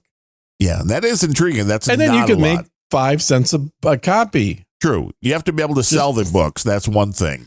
Uh-huh. But really, when you think about the service, it's not bad. If that is true, and they stand behind it. If that actually does what they say they do, That's not bad. According to them, their features are guaranteed to pass AI, high quality, legible content, watermark and future proof. Don't know what that means. Writing level matching, which is also quite intriguing. So if you write a paper, or have an AI, I guess, write the paper. What if I submitted like the actual text of my last book to it and they have it tweak it to make it seem less AI? Right. That would be hilarious. It says unlimited AI detection. So, I mean, I guess the one nice thing is you can throw in, well, this is, I mean, besides the humanizing, this is worth the account if you're somebody that is a writer and you're using this. The unlimited AI detecting for $5 a month, that's worth it if it'll show you what parts are being flagged, because then you could just manually rewrite those as well. That's a good point. Yeah, that is true. Depends how lazy you are if you really just want to. And then you could probably use like AI to flag your, well, I think AI to fix your stuff. Yeah, well, this is also something that I tried with ChatGPT 4.0, which was I took some, which is wild because it was something I generated with that, put it through, right, and the detector said, yes, this is AI. And I went back to ChatGPT 4.0 and said, hey, how do I make it so the text is not flagged as AI? And it gave a bunch of ideas, and then it also said, if you have existing text, I can show you what I mean. And I put the existing text in and it rewrote it and then it passed. So asking ChatGPT 4.0 to rewrite it also. That's hilarious. That is really funny, man. So it has the ability to do it. So you're right. It probably is just somewhere in a setting somewhere. Like one of the things it pointed out that I wasn't even paying much attention to was the sentence structure and length. AI tries to keep them all or tends to keep them all the same, where humans will write long sentences, then short, then long. So having that kind of stuff interdispersed probably helps as well. But I did think that was quite hilarious, that just asking the AI that wrote it to make it I suspect, because I don't know, I've not looked into this, it's just going off of my hunch, but I suspect that if you take what are considered to be some of the great novels of the 20th century, put them into the detectors by AI, that there would be probably like a fairly high percentage, maybe 15-20%, that would be flagged as being written by AI. Right. I don't doubt that at all. Yeah. Because that's a lot of the stuff that things were probably trained on in the first place. You're taking those novels too. Yeah. The ones that are, New York Times best-selling, they will have been edited very well. Yes. And a lot of people, again, use these things like the Grammarly. What's the one you called? I'd rather promote that one. Yeah. The one that's not Grammarly. I don't have. Oh, here it is. It's called Pro Writing Aid. That's right. One word. Pro Writing Aid. These ones that will, in the Hemingway writer now does the same thing. If you're on their pro thing, it will use the AI to rewrite confusing areas. Like, I don't know. To me, that's not AI generated. If you're a fiction writer and you create a character and you create a scene and what happens in that scene is the same, it's just the wording has been fluffed a little bit. It's like, well, that's not generating the story with AI. So, I mean, this is where one of the big disconnects still is. Are you trying to keep people from using AI to, as you said, completely write a novel? That I get. But if you're just have a story that's out there and you want it to be, as you more or less edited, right. And create, make the grammar better and because there's one thing I can tell you, before using Pro Writing Aid or those other ones, I would never use dashes. It certainly wasn't a part of my vernacular. I would very rarely use semicolons, which is maybe one of the other things to watch out for with the AI, is like, because it's using those things in a way, it's like, well, why not? That's what they're meant for. But I was pretty much, if I was going to write a story, it would be periods and commas, and that's it. And a question mark here or there. But Really, Mhm. anything that was a little bit more challenging, like it just didn't see the need for it. Well, and I think that's probably true of most people that are writing that don't either have an editor or haven't really, don't really want that. Like they have they're just trying to convey a message. They're not trying to follow rules or anything else. Right. You're not trying to be super eloquent. Yeah. Just trying to get the story out there. Exactly. Well, we're glad you made it back from Washington. I mean, any highlights for that trip besides getting sick?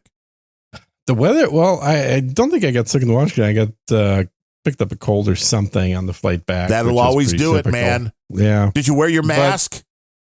Yeah, whatever. But I will say they had amazingly good weather while I was out there. Did Bemrose buy you that lunch he owes you? Yeah. Yeah, of course. No? Okay. Didn't know. I think given that Bemrose got a free lunch last time, I don't think there'll be a second time. He will never see you ever again. Never see me again. Yes. Not for lunch anyway. For dinner. A nice dinner would probably be good. Not that either. Yeah. But no, it was now I remember what I wanted to ask you. Did you get your license?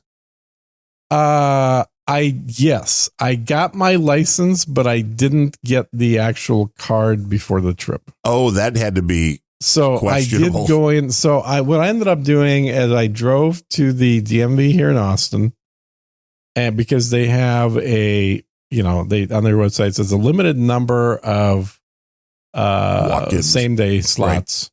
Right. So I drive there. I get there 10 minutes before they open. There's a line of 100 people. Of course. Standing outside the DMV. 100 people. I'm not exaggerating.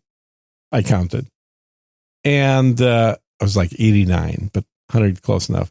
But I get in the line. I'm like, oh, this is going to suck. So finally they open.